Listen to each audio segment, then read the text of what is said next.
Inicio con una biografía del autor Ronald Dworkin. Nació el 11 de diciembre de 1931 en la ciudad de Worcester, Massachusetts.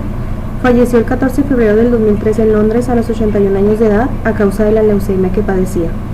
Sucesor en las cátedras de jurisprudencia en la Universidad de Oxford del profesor Hart, antecedor al que le criticaba su concepción positivista, esencialmente la tesis de la regla del conocimiento, alegando que ésta deja por fuera la interpretación jurídica de los principios y los valores, que son elementos indispensables en el derecho. Abundaré el tema de las etapas de la interpretación. Se dividen en tres. Preinterpretativa.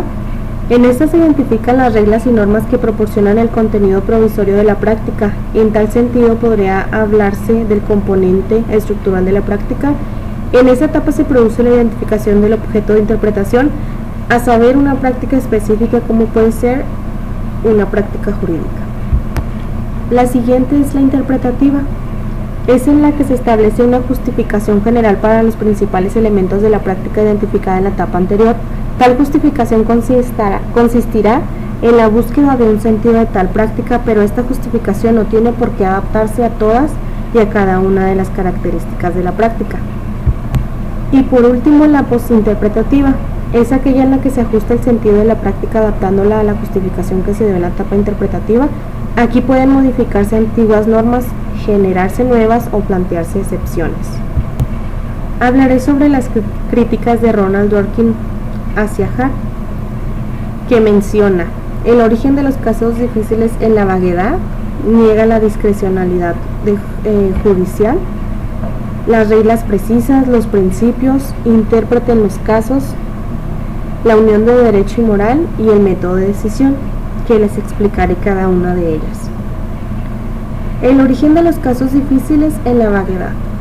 Esta sostiene que no todos los casos difíciles tienen su origen en la vaguedad de un término, de una regla jurídica, y que es erróneo afirmar que en ellos los jueces tienen poderes discrecionales.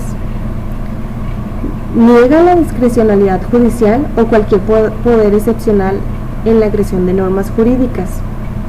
Sostiene además que para los casos fáciles y difíciles opera la misma solución, la cual es que los jueces deben aplicar los principios vigentes en el ordenamiento jurídico. Para Dworkin todas las normas jurídicas son reglas precisas. Entiende que también todas las normas jurídicas son o se encuentran en principios. Estos, según Dworkin, no pueden ser identificados mediante una regla social de reconocimiento.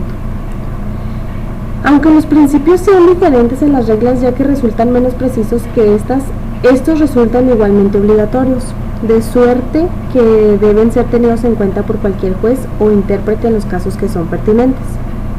No hace separación conceptual entre el derecho y la moral, al contrario, reivindica esta unión. Y Dworkin, ya para finalizar estas críticas, construye un método de decisión personificado por un juez con capacidades extraordinarias y destinadas a encontrar en cada caso difícil los principios que expliquen de la mejor manera posible las reglas vigentes, que provean la mejor justificación moral para la decisión del caso.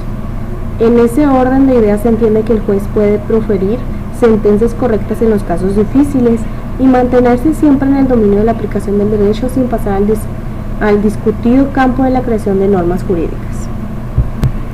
Pero para Hart nos menciona tres respuestas claves: principios justificativos, describir la estructura y niega a un juez super todopoderoso, que se los explico.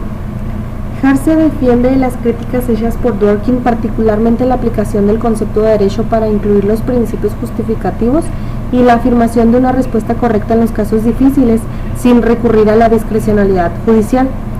Hart afirma que la inclusión de principios justificativos en el concepto de derecho no es correcto, dado que él solo intenta describir la estructura del derecho sin justificarla ni criticarla.